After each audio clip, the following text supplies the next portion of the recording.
good, my statisticians? This is Professor Sampson from PS I Love Math, back with another statistical banger. Well, for today, we are going to continue our work with confidence intervals, but we're going to go from one sample to two samples. So sit back, grab yourself a matcha, and don't forget to like, comment, and subscribe.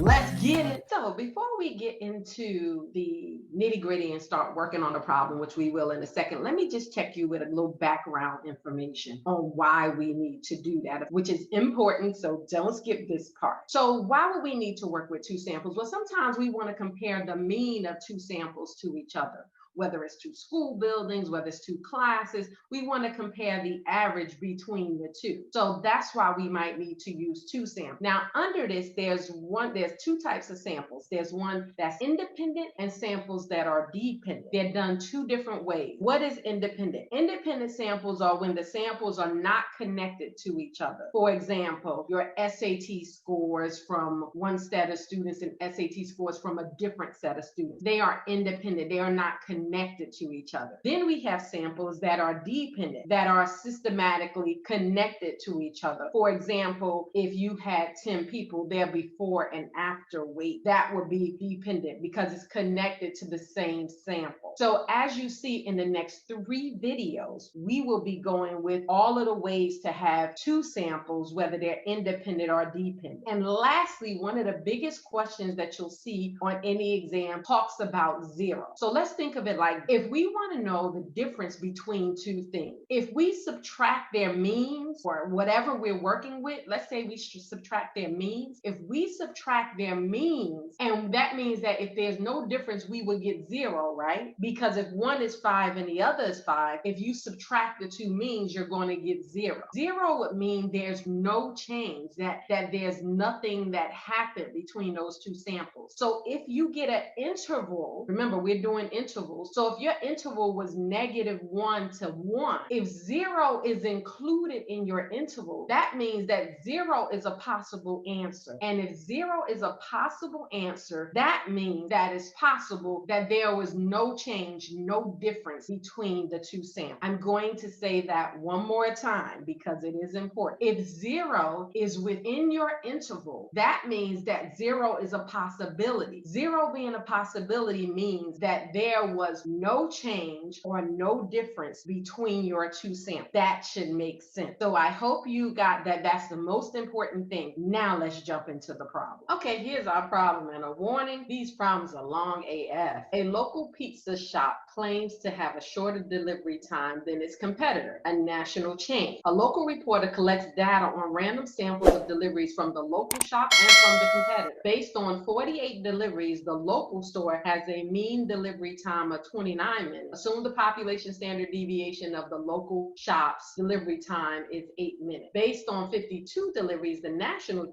chain store has an average delivery time of 31 minutes. Assume that the population standard deviation of the chain store's delivery time is 9 minutes. Construct and interpret a 90% confidence interval for the true difference between the mean delivery times for the two restaurants. What the hell are you talking about? So we really don't care about the wording until the end. So let's jump into our numbers. So let's start here. Now, the first one we're going to label as the first one. So we're going to call this N1. So our first one is N1. And I like to name it on the side so I know what I'm talking about. Okay, so I would just put local over here and then put all my information for local. It helps me at the end. N1 is 48. The mean delivery time for those 48 is going to be 29. And then the population standard deviation. This is sigma 1. This is all for 1. Population standard deviation for that is 8. Why is it 1? Because that's our first one. And now we're going to talk about the national chain. So we're going to call that N2. So they had 52 deliveries and their X bar 2 was 31 minutes. And then their population standard deviation is 9. So I need a 90% confidence level, 0.90. And then that means that alpha is going to be equal to 1 minus 0.90, which is 0.10. Same thing we've been doing. We're going to do an interval, so we need alpha over 2, 0.10. And are we using a Z or a T chart? Well, when the population standard deviation is known, then we use a Z chart. So this is going to be a Z. alpha over to z of 0.05. So we'll look that up later. Unlike before where we just had one x bar minus the e plus the e, of course we have the difference between the two because that's what we're working with. We're working with the difference between two population means. So this is the formula, x1 minus x bar 2. And the important thing about this is the way that you list them. The way that you list them is only going to become important when you go to interpret it. Some people are going to say, well, I had x bar 1 is one and x bar 2 is another one. Doesn't really work like that. Let's do our x bar minus x bar 1 minus x bar 2, which is 29. Remember that mu1 and mu2 is because we're talking about the difference between the two. So we just have 29 minus 31. That's going to be -2. Right, now we need to get our e. We have a different formula for e. So our new formula for e is this one. So we're going to get e equals and plug in your numbers. Okay, now let's put these numbers into our calculator. And remember, having the newest model, there's a link down below if you want to, but having the newest model helps us out because you have the fraction bar to be able to work with, 1.645. But just remember, however you get this in, there are several ways to put this in.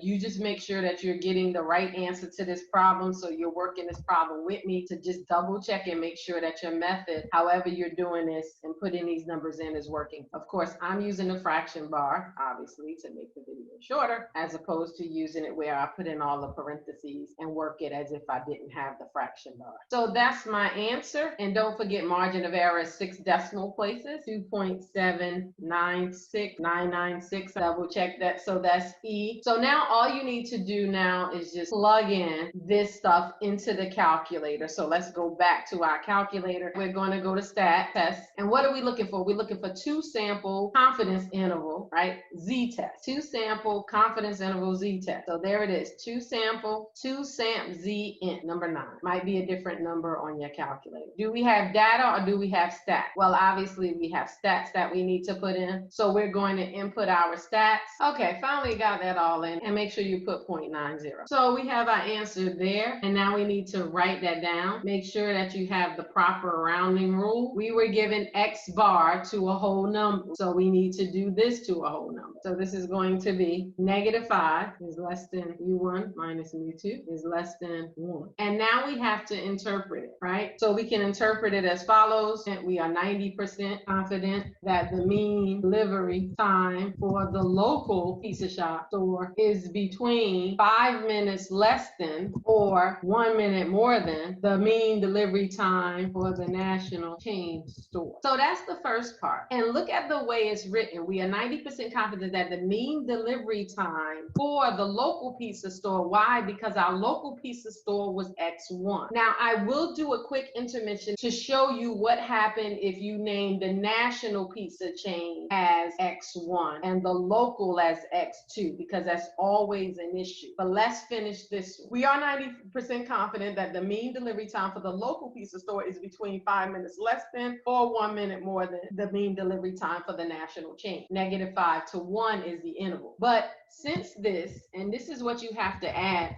to these interpretations, since the confidence interval contains 0, the data does not provide evidence that the two population means are unequal. We are 90% confidence, remember, so we're trying to interpret this, a totally different interpretation than when you just have one sample. In one sample, you say that you're confident that this is the interval. However, when you're talking about 2 samples, you're confident that that's the interval, but what does it mean? What it means in this case is that since 0 is in that interval, you can say that there's not enough evidence that these means are unequal. So that means they could be the same. So the fact that the local pizza parlor said that they had shorter delivery time, we have no evidence to support that, because according to the evidence that we have, it's possible that their delivery times are equal. So we must state that since the confidence interval contains 0, that the data does not have enough evidence that these two population means, so we don't have data to state that they're different. We have enough data according to our confidence interval to say that there's a possibility that these things are the same. I hope that you have this and you understand this. This is an important part of interpretation. You cannot just say, you do have to say the confidence interval that you got, but you also have to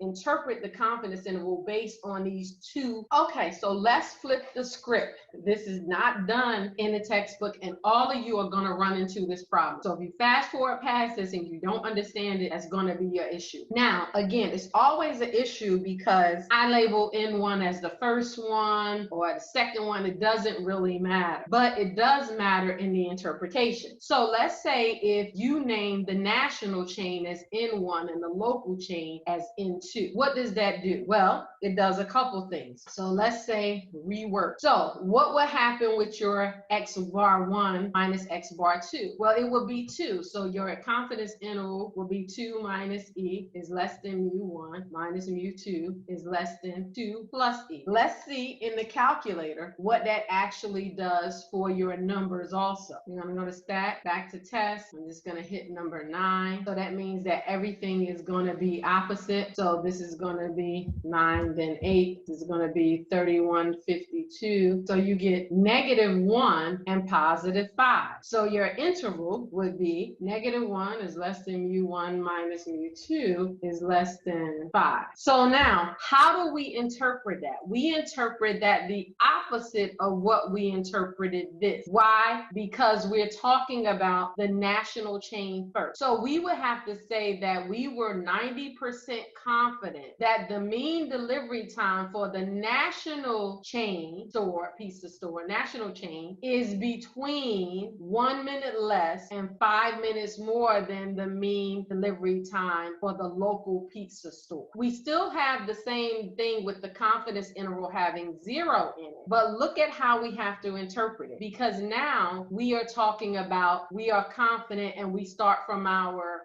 national chain mean delivery time is between 1 minute less than or 5 minutes more than the mean delivery time for the local pizza store. That's how you would have to interpret that. So you interpret it from the one that you wrote first. That is the best way to interpret it. You interpret from left to right. Please don't ask me, well, can I interpret it that it's 5 minutes more than and 1 minute less? You could do all of that and confuse yourself, but just go from left to right when you interpret. What it does not say is that we are 90% confident that the mean delivery time of the local pizza is between 1 minute less than and 5 minutes more than. That is not correct, because the local pizza is 5 minutes less than or 1 minute more than the national pizza, which means the national pizza is 1 minute less than or 5 minutes more than the local pizza shop. So I hope you understand that. Maybe you need to rewind it 3 more times, slow it down, and make sure that you understand it. That's the difference between selecting N1 and N2. That's all you need to know. That if you, whatever you write from N1, that is the perspective you're interpreting from. So I hope you really focused and understood that rework, and you understood the difference between the interpretations, because all of you might not have the same N1 and N2 depending on how you read the problem or get through the problem. That should take care of that. Yes, it was one problem, but it was long. This is Professor Sampson from PS I Love Math, and I'm out of here. Just give it up. I'm not your girl, and I never will.